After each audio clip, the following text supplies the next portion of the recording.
Hello fellow investors, இந்த வீடியோவில் சில இம்பார்ட்டண்டான மார்க்கெட் அப்டேட்ஸ் பார்க்கலாம். ஐடிஎஃப்சி ஃபர்ஸ்ட் பேங்க் பற்றி கண்டிப்பாக டிஸ்கஸ் பண்ண தான் போகிறோம். ஐடிஎஃப்சி ஃபர்ஸ்ட் பேங்கோட கான்ஃபரன்ஸ் கால் நான் கேட்டிருந்தேன். மீடியா சேனல்ஸில் ஐடிஎஃப்சி ஃபர்ஸ்ட் பேங்க் பற்றி எப்படி கவர் பண்ணுறாங்க, என்னெல்லாம் டிஸ்கஸ் பண்ணியிருந்தாங்கிறத நான் க்ளோஸாகவே வாட்ச் பண்ணியிருந்தேன்.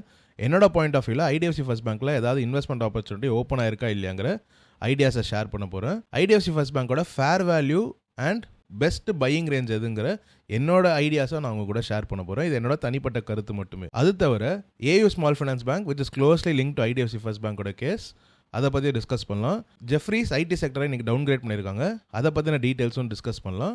அண்ட் இன்றைக்கி நல்லா பெர்ஃபார்ம் பண்ணினா ஒரு ஸ்டாக் இருக்குது மோர்பன் லேப்ஸ், அதை பற்றியும் நம்ம மேலோட்டமாக டிஸ்கஸ் பண்ணலாம். இந்த வீடியோ உங்களுக்கு யூஸ்ஃபுல்லாக இருக்கும் நம்பி தான் ஷேர் பண்ணுறேன். வாங்க வீடியோக்குள்ளே போகலாம். நம்ம ஐடி செக்டர்லேருந்தே ஸ்டார்ட் பண்ணுவோம், ஏன்னா ஐடிஎஃப்சி பற்றி டிஸ்கஸ் பண்ணுறதுக்கு நிறையா இருக்குது. TCS, Infosys, Wipro, HCL tech போன்ற சில ஐடி கம்பெனிஸை ஜெஃப்ரீஸ் இன்றைக்கி டவுன்கிரேட் பண்ணியிருக்காங்க. Significant downside from current share price இருக்குங்கிறத அவங்க எதிர்பார்க்குறாங்க. அவங்க புதுசாக எந்த பாயிண்ட்ஸுமே ஆட் பண்ணல, எல்லாருமே ஃபியர் பண்ணுற அதே ஏஐ தான். AI could reshape the industry it செல்ஃபுங்கிற ஒரு பாயிண்ட் ஆஃப் வியூவில் ஐடி செக்டார் இன்னுமே கீழே விழுங்கிறத அவங்க எதிர்பார்க்குறாங்க. அதில் பெரிய தப்பும் நம்மளால் சொல்ல முடியல. ஐடி செக்டார் கண்டிப்பாக என்னோட பாயிண்ட் ஆஃப் வியூவில் ரொம்ப சீக்கிரம் ரெக்கவர் ஆகாது தான். ஒரு கன்சாலிடேஷன் பேஸை கிரியேட் பண்ணுவாங்க தான் நான் பர்சனலாக பிலீவ் பண்ணுறேன். இன்ஃபேக்ட் கொஞ்சம் டவுன் சைடு இருக்கிறது கூட வாய்ப்பு இருக்குது ஜெஃப்ரீஸ் சொல்கிற மாதிரி. ஜெஃப்ரீஸ் டிசிஎஸ்க்கு அண்டர் பர்ஃபார்முங்கிற ரேட்டிங் கொடுத்துட்டு 2350 ருபீஸ்க்கு டார்கெட் ப்ரைஸ் செட் பண்ணியிருக்காங்க. இன்ஃபோசிஸ்க்கு 1290யும், ஹெச்சிஎல் டெக்கு 1390 ருபீஸும் டார்கெட் செட் பண்ணியிருக்காங்க. விப்ரோக்கு 180 ருபீஸ்னு டார்கெட் செட் பண்ணியிருக்காங்க. ஐடி செக்டார் கூடிய விரைவில் ரெக்கவர் ஆகாது, மெதுவாக தான் அது ரெக்கவர் ஆகும். ஸ்லோவாக ஒரு கன்சாலிடேஷன் போட்டு திரும்ப ஆல் டைம் ஹைஸ்லாம் ஹிட் ஆகிறதுக்கு ரொம்ப நாள் ஆகுங்கிற எதிர்பார்ப்பில் நான் மெதுவாக ஐடி செக்டரில் இன்வெஸ்ட் பண்ணிகிட்டே வரேன். ஐடி செக்டர் டக்குன்னு ரெக்கவர் ஆகி ஆல் டைம் ஹைஸ் போயிடுங்கிற ஃபியரில் நான் பெரிய அமௌண்ட்டை இன்னுமே ஐடி செக்டரில் போடவே இல்லை. நீங்கள் என்ன பண்ணுறீங்கிறத கமெண்ட் செக்ஷனில் ஷேர் பண்ணுங்கள். ஐடி செக்டர் கூடிய விரைவில் ரெக்கவர் ஆகுமா இல்லை ரெக்கவரே ஆகாதா, நீங்கள் என்ன நினைக்கிறீங்கிறத கமெண்ட் செக்ஷனில் சொல்லுங்கள். நான் படித்து தெரிஞ்சுக்க ஆவலாக இருக்கேன். ஐடி பீஸில் நான் இன்வெஸ்ட் பண்ணிட்டு இருக்கேங்க, அது உங்கள் கூட ஷேர் பண்ணியிருக்கேன். டிசிஎஸில் நான் ஆல்ரெடி ஒரு சின்ன ஸ்டேக் வச்சுருந்தேன். பட் இப்போ நான் அந்த செக்டார்லேயே இன்வெஸ்ட் பண்ணேன், டைவர்சிஃபை பண்ணணுங்கிற ஒரு முடிவு எடுத்திருக்கேன். டிசிஎஸோட என்னோட பொசிஷனும் நான் செல் பண்ணவே இல்லை. டிசிஎஸ் பற்றின ஒரு அப்டேட் இருக்குது. அவங்க சர்வீஸ் நோங்கிற கம்பெனியோட பார்ட்னர்ஷிப் போட்டிருக்காங்க. இந்த ரெண்டு கம்பெனிஸுமே தன்னோட ஏஐ அடாப்ஷன் ஃபார் என்டர்பிரைசஸை ஆக்சிலேட் பண்ணுறதுக்காக இந்த பார்ட்னர்ஷிப் போட்டிருக்காங்க. யூஎஸில் சர்வீஸ் நோவுமே ஆக்சுவலி சீப்பாக இருக்கிற மாதிரி நிறையா இன்வெஸ்டர்ஸ் போட்டிருந்தாங்க. நான் ஃபாலோ பண்ணிட்டு இருக்க சில ரீட்டைல் இன்வெஸ்டர்ஸ் கூட அதை ஷேர் பண்ணியிருந்தாங்க. அவங்க இதில் பர்ச்சேஸும் பண்ண ஆரம்பிச்சிருக்காங்க. என்கிட்ட சர்வீஸ் நோவில் எந்த ஸ்டேக்குமே இல்லை. டிசிஎஸில் என்கிட்ட ஒரு சின்ன ஸ்டேக் தான் இருக்குது. ஐடி பீஸில் தான் நான் இப்போ மெயினாக ஃபோக்கஸ் பண்ணிட்டுருக்கேன். டிசிஎஸ் ஸ்டேக்கை நான் விற்கவும் இல்லை. சர்வீஸ் நோவில் நான் இப்போதைக்கு என்டர் ஆகிற மாதிரி எந்த ஐடியாவுமே இல்லை. யூஎஸ் மார்க்கெட்டில் என்னோட ஸ்ட்ராட்டஜியே கொஞ்சம் டிஃப்ரெண்ட், அதை பற்றி நம்ம இன்னொரு வீடியோவில் டிஸ்கஸ் பண்ணலாம். மோர்பன் லேப்ஸ் இன்றைக்கி 15% மேலே சர்ஜ் ஆயிருந்தது. அவங்களுக்கு 825 crore வர்த்தான ஒரு சிடிஎம்ஓ டீல் கிடச்சிருந்தது. Contract manufacturing deal from global pharmaceutical company அவங்களுக்கு கிடச்சிருக்கு. நான் அரௌண்ட் 2:45 PM இந்த வீடியோ ரெக்கார்ட் பண்ணுறேன். 46 rupeesல அது ட்ரேட் ஆகிட்டு இருக்கு. 19% க்ரீனில் தான் ட்ரேட் ஆகிட்டு இருக்கு. மோஸ்ட்டாக அப்பர் சர்க்கியூட் அடிச்சிருங்க தான் நான் நினைக்கிறேன். அடிக்குதா இல்லையாங்கிறத நம்ம லேட்டர் வீடியோஸில் டிஸ்கஸ் பண்ணுவோம். இப்போ அப்படியே ஆப்போசிட்டாக நம்ம AU small finance bank and IDFC first bank பற்றி பார்ப்போம். இன்றைக்கி ரொம்ப மோசமாக பர்ஃபார்ம் பண்ணிட்டு இருக்க ரெண்டு ஸ்டாக்ஸ். ஐடிஎஃப்சி ஃபர்ஸ்ட் பேங்க்கில் 590 crore ஃப்ராட் ரிப்போர்ட் பண்ணியிருக்காங்க. சண்டிகர் பிரான்ச்சில் ஹரியானா கவர்மெண்ட் அக்கௌண்ட் சம்மந்தப்பட்ட ஒரு fraud case. AU small finance பேங்க்லையும் ஹரியானா கவர்மெண்ட் அக்கௌண்ட்ஸ் மெயின்டைன் பண்ணிட்டு வராங்க. February 17 அன்னைக்கு ஏயு ஸ்மால் ஃபைனான்ஸ் பேங்க்கில் Haryana government 735 crore deposits maintain பண்ணிட்டு இருந்திருக்காங்க. இப்போது இந்த ரெண்டு பேங்க்குமே ஹரியானா கவர்மெண்ட் டிஎம்பேன்மெண்ட் பண்ணிட்டாங்க, அதாவது அவங்கள அஃபிஷியல் என்றால் ரிமூவ் பண்ணிட்டாங்க. February 21 அன்றைக்கி 538 crore தான் ஏயு ஸ்மால் ஃபைனான்ஸ் பேங்க்கில் ஹரியானா கவர்மெண்ட்டோட டெபாசிட்ஸ் இருக்குது. இது கம்ப்ளீட்டாக போகிறதுக்கான வாய்ப்புகள் இருக்குது. IDFC first bank and AU small finance bank has been deempanelled by Haryana state government. Haryana state கவர்மெண்ட்டோட total deposits in AU small finance bank is only 0.4% of their entire deposits. Similarly IDFC first பேங்க்கில் ஹரியானா கவர்மெண்ட்டோட deposits is only 0.5% of their total deposits. அதனால இதில் ஒரு பெரிய hit இருக்காதுன்னு தான் நிறைய பேர் எதிர்பார்ப்பாங்க. பட் நான் கான்ஃபரன்ஸ் காலில் கேட்ட விஷயம் வச்சு பார்த்தீங்கன்னா, other state governments and central கவர்மெண்ட்ஸோட accounts in IDFC first bank is up to 8 to 10%. அப்போ மற்ற ஸ்டேட் கவர்மெண்ட்ஸும் சென்ட்ரல் கவர்மெண்ட் அக்கௌண்ட்ஸுமே க்ளோஸ் பண்ண ஆரம்பிச்சாங்கன்னா இது ஒரு பெரிய ஹிட் ஆன் ஐடிஎஃப்சி ஃபர்ஸ்ட் பேங்காக இருக்கிறதுக்கான வாய்ப்புகள் இருக்குது. அதனால கூட இன்றைக்கி ஒரு பெரிய செல் ஆஃப் நடந்திருக்கலாம். IDFC first bank 20% lower circuit அடிச்சிருந்தது. Back to back lower circuits அடித்து 20% ரெட்டில் ட்ரேட் ஆகிட்டு இருந்தது. இப்போ கொஞ்சமாக ரெக்கவர் ஆகி 70 rupees கிட்ட ட்ரேட் ஆகிட்டு இருக்கு. சண்டிகர் பிரான்ச்சில் மட்டும்தான் இந்த இஷ்யூ, இது ஒரு ஒன் ஆஃப் ஈவெண்ட்டுங்கிற மாதிரி தான் மேனேஜ்மெண்ட்டும் சொல்கிறாங்க. நான் உங்களோட கான்ஃபரன்ஸ் காலை முழுசாகவே கேட்டிருந்தேன். அதுலேருந்து சில நோட்ஸும் எடுத்து வச்சுருக்கேன். நான் அதை பற்றி உங்ககிட்ட இப்போ ஷேர் பண்ணுறேன். கேபிஎம்ஜி அவங்க இண்டிபெண்டன்ட் ஃபாரன்சிக் ஆடிட்டை அப்பாயிண்ட் பண்ணிட்டாங்க. சீனியர் லெவல் மேனேஜ்மெண்ட் இதில் இன்வால்வ் ஆகலைங்கிறத அவங்க இப்போ வரைக்கும் சொல்லியிருக்காங்க. இன்னுமே கண்ட்ரோல் மெஷர்ஸ் எடுத்துகிட்டு இருக்கிறதா அவங்க மென்ஷன் பண்ணியிருக்காங்க. இந்த பிரான்ச்சுக்கு மட்டும்தான் இந்த இஷ்யூ கன்ஃபைன்டுங்கிறத அவங்க சொல்லிட்டாங்க. ஸோ இது அதர் பிரான்ச்சஸ்லையோ இல்லை அதர் பார்ட்ஸ் ஆஃப் த பிஸ்னஸ்லையோ லீக் ஆகலைங்கிறத அவங்க கான்ஃபிடென்ட்டாகவே இருக்காங்க. ஃபினான்ஷியல் இம்பேக்ட் பற்றி பார்த்துரும். 590 crore அக்கௌண்டிங் டிஸ்கிரிபன்சி. இது கேபிஎம்ஜியோட ஆடிட் நடந்ததுக்கப்புறம் கொஞ்சம் வேரி ஆகலாமே தவிர பெரிய டிஃப்ரென்ஸ் இருக்காது. நாங்கள் எங்களோட இன்டர்னல் ஆடிட்டில் பார்த்த வரைக்கும் 590 crore சுற்றி தான் இந்த டிஸ்கிரிபன்சி இருக்குங்கிறத அவங்க ஷேர் பண்ணியிருக்காங்க. இப்போ வைத்தியநாதனோட பாயிண்ட்ஸ்லாம் நான் உங்களுக்கு சொல்லிடுறேன். Not sure if entire 590 crore is a hit or if there will be recoveries. இந்த 590 கோடியுமே எங்களோட ப்ராஃபிட் அண்ட் லாஸ் ஸ்டேட்மெண்ட்டில் அடிக்குமா, இல்லை நாங்கள் சில அமௌண்ட்டை ரெக்கவர் பண்ணி கொஞ்சம் தான் வந்து ப்ராஃபிட் அண்ட் லாஸ் ஸ்டேட்மெண்ட்டில் இம்பேக்ட் இருக்குமாங்கிறத எங்களால் இன்னுமே சொல்ல முடியல. பட் டெஃபினட்டாக ஒரு ஹிட் இருக்குங்கிறத அவர் சொல்லியிருக்காரு. எவ்வளோங்கிறத அவர் போக போக ஷேர் பண்ணுவார்னு சொல்லியிருக்காரு. அவர் இந்த கேஸையே ஃபுல்லாக எக்ஸ்பிளைன் பண்ணார். ஃபோர்ஜ் செக்ஸ், பழைய காலத்து பேங்க்லலாம் எப்படி திருடுவாங்களோ ஃபோர்ஜ் செக்ஸ் வச்சு திருடுற மாதிரி இந்த டிஜிட்டல் ஏராவில் பண்ணியிருக்காங்கிறத அவர் ஷேர் பண்ணியிருந்தார். கிளைண்ட் அக்கௌண்ட்ஸ், அதாவது இந்த ஹரியானா கவர்மெண்ட்டோட அக்கௌண்ட்டோட ஃபண்ட்ஸை தேர்ட் பார்ட்டிஸ்க்கு ட்ரான்ஸ்ஃபர் பண்ணியிருக்காங்கிறத அவர் ஷேர் பண்ணியிருந்தார். It is clearly an instance of employee ஃப்ராடுங்கிறத அவர் சொல்லிட்டார். ஸோ பெரிய டாப் லெவல் மேனேஜ்மெண்ட்லாம் இன்வால்வ் ஆகலை, எம்ப்ளாயி ஃப்ராடு தான். ஆனால் 590 crore ஒரு பெரிய அமௌண்ட்டு தான். இவ்வளோ பெருசாக எங்கள் பேங்க்கில் இது வரைக்கும் நடந்ததே இல்லை, திஸ் இஸ் ஃபஸ்ட் டைமுங்கிறத அவர் சொல்லியிருக்காரு. அவர் லா அண்ட் என்ஃபோர்ஸ்மெண்ட் கிட்டேருந்து சப்போர்ட் எதிர்பார்க்குறதாகவும் கேபிஎம்ஜியோட ஆடிட் ரிப்போர்ட்டுக்கு வெயிட் பண்ணிட்டு இருக்கிறதாகவும் மென்ஷன் பண்ணியிருந்தார். The bank is still in a fundamentally strong position, strong operating profits and expecting margins to improve as வெல்லுங்கிறத அவர் சொல்லியிருந்தார்.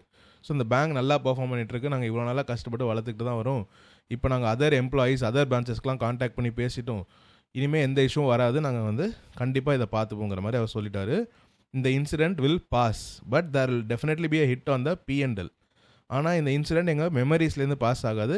இதுக்கு தேவையான அடிக்கட் மெஷர்ஸ் எடுத்துகிட்டு இது திரும்ப நடந்துக்காமல் நாங்கள் பார்த்துப்போங்கிறத அவர் சொல்லிட்டாரு. அவர் வாயிலேருந்தே அவர் இன்வெஸ்டர்ஸ் கிட்ட எப்படி பேசுறாருங்கிறத கேட்டுருவோம். You know our bank. We always high capital adequacy more than requirement. We always do retailization more than the requirement. We always keep more liquidity than more than requirement. We are like super conservative in the way we run the bank. You can see that the credit deposit ratio of the bank for 7 years in a row, on an average for the last 7 years, is 75%. Okay, 75%. So it's been 7 years on an average, on an incremental basis. The stock was, higher. It's now come down below, to comfortable levels. But basically, you can see that incremental has been 75%. So we run the bank really very, very conservatively. We take no chances at all. And we have very, very low levels of certificate of deposits. You could have heard from the market that certificate deposits have gone up to 5.5 lakh crores in the system. IDFC has hardly taken certificate deposit. We keep it very low. So we run the bank through core high quality retail deposit franchise from individual customers. So we run the bank. So not to worry. These are our principles of running the bank. Never take chances. And that's how we'll run it. இப்போ நம்ம வைத்தியநாதன் சொல்கிறத கிளியராகவே கேட்டுட்டோம்.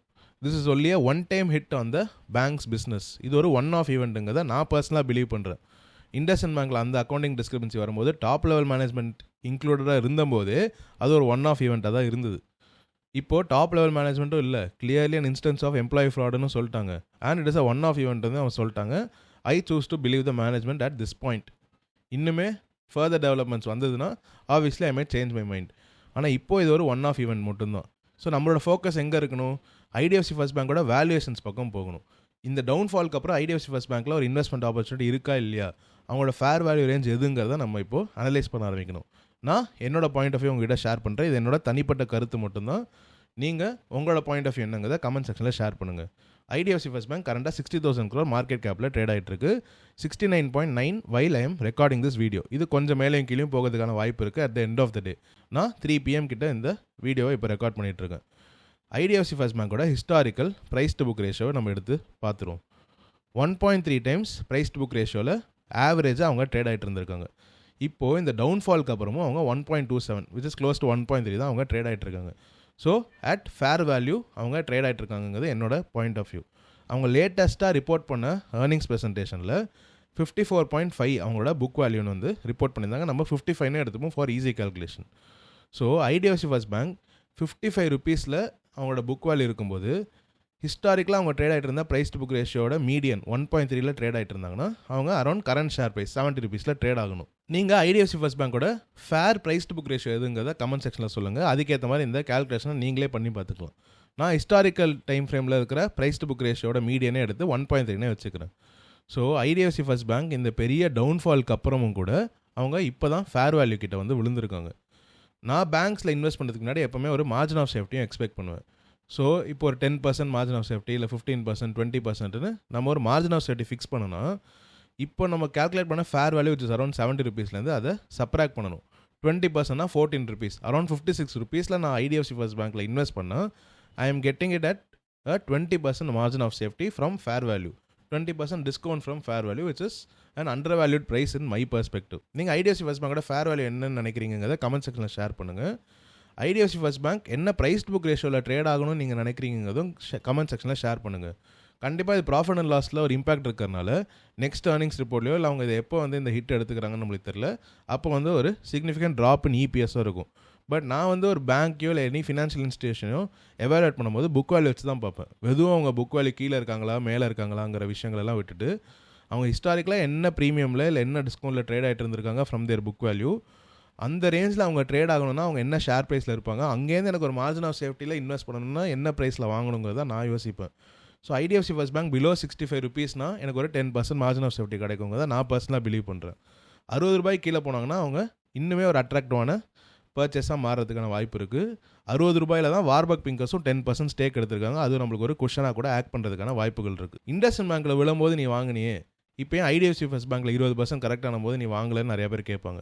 IndusInd bank 30-40% அந்த accounting டிஸ்கிரிபன்சிக்கு அப்புறம் விழுந்தபோது அது significant discount to their book வேல்யூவே இருந்தது. புக் வேல்யூ 800 rupees கிட்ட இருக்கும்போது பேங்க் வந்து 640 ரூபா 650 ரூபாயில் ட்ரேட் ஆகிட்டு இருந்தது.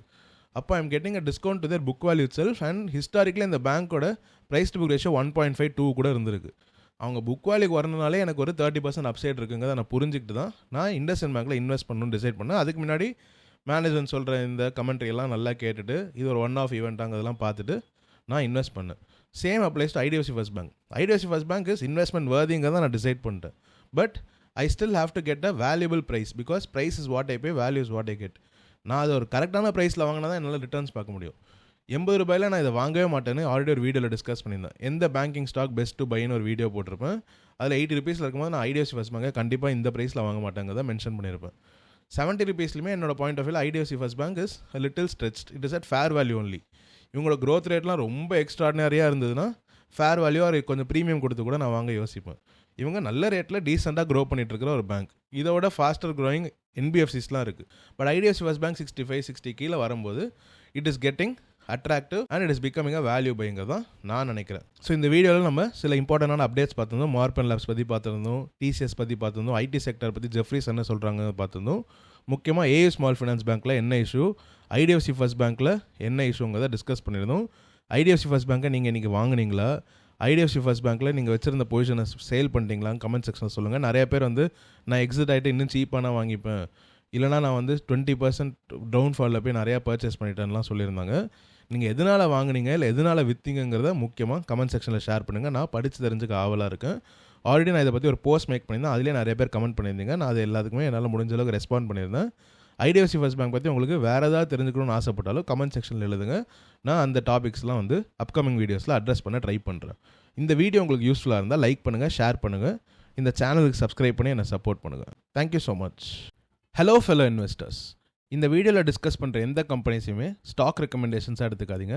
என்னால் பை கால், ஹோல் கால், செல் கால் எதுவுமே ரெகுலேஷன்ஸ் படி கொடுக்க முடியாது. இது உங்களுக்கு புரியும்னு நம்புகிறேன். நீங்கள் உங்களோட own research and due diligence பண்ணி மட்டும் ஒரு இன்வெஸ்ட்மெண்ட் டிசிஷன் எடுங்க. முடிஞ்சால் ஒரு நல்ல ஃபினான்ஷியல் அட்வைசர் கிட்ட கேட்டே டிசைட் பண்ணுங்கள். Thank you so much.